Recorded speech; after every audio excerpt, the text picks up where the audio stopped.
ಮೂರ್ನಾಲ್ಕು ದಿನಗಳ ಕಾಲ ಕಲ್ಯಾಣ ಕರ್ನಾಟಕದ ಪ್ರವಾಸವನ್ನು ನಾವು ಹಮ್ಮಿಕೊಂಡಿದ್ದೇವೆ. ಸಂಘಟನಾತ್ಮಕವಾಗಿರ್ತಕ್ಕಂಥ ಪ್ರವಾಸ.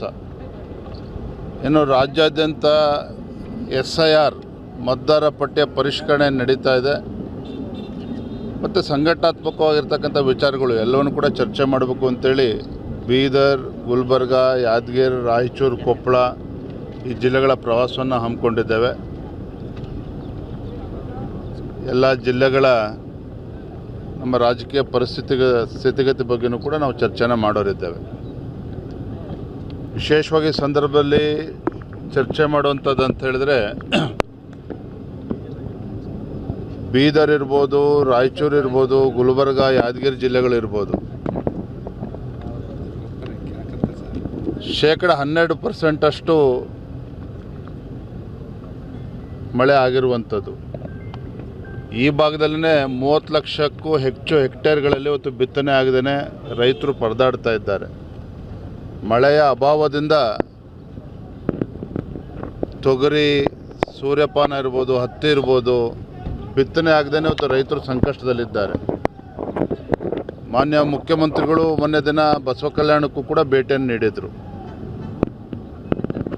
ಫೋಟೋ ಶೂಟ್ ಮಾಡಿಸ್ಕೊಂಡು ಹೋಗಿದ್ದಾರೆ. ನಾನು ರಾಜ್ಯದ ಮುಖ್ಯಮಂತ್ರಿಗಳಲ್ಲಿ ನಾನು ವಿನಂತಿ ಮಾಡ್ತೇನೆ, ವಿಶೇಷವಾಗಿ ಉತ್ತರ ಕರ್ನಾಟಕದ ರೈತರು, ಕಲ್ಯಾಣ ಕರ್ನಾಟಕದ ರೈತರು ಸಂಕಷ್ಟದಲ್ಲಿರುವಂಥ ಸಂದರ್ಭದಲ್ಲಿ ಕನಿಷ್ಠ 50,000 ರೂಪಾಯಿ ಒಂದು ಎಕರೆಗೆ ಪರಿಹಾರವನ್ನು ನೀಡಬೇಕಾಗ್ತದೆ. ಈ ನಿಟ್ಟಿನಲ್ಲಿ ರಾಜ್ಯ ಸರ್ಕಾರ ತಲೆ ಕೆಡಿಸ್ಕೋಬೇಕು.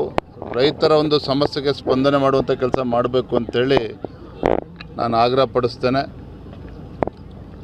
ಮೊನ್ನೆ ಬಸವ ಕಲ್ಯಾಣ ಕೂಡ ಭೇಟಿಯನ್ನು ನೀಡಿದಾಗ ಉಳಿದಿರ್ತಕ್ಕಂಥ ಹಣವನ್ನು ಬಿಡುಗಡೆ ಮಾಡ್ತೇನೆ ಬಸವ ಕಲ್ಯಾಣದ ಅಭಿವೃದ್ಧಿ ದೃಷ್ಟಿಯಿಂದ ಅಂತ ಹೇಳಿದ್ದಾರೆ.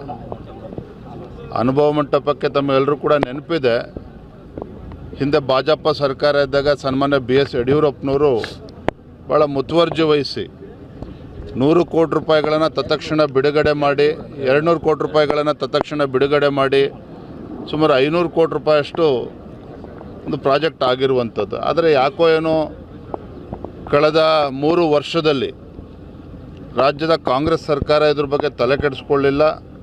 ಈ ಭಾಗದ ಜನರು ಒತ್ತಾಯ ಮಾಡಿದಾಗಲೂ ಕೂಡ ಅದ್ರ ಬಗ್ಗೆ ಏನು ಚಕಾರವೂ ಕೂಡ ಎತ್ತಿಲ್ಲ. ಅದು ಈಗ ಮಾನ್ಯ ಮುಖ್ಯಮಂತ್ರಿಗಳು ಅದ್ರ ಬಗ್ಗೆ ಚರ್ಚೆ ಮಾಡಿದ್ದಾರೆ.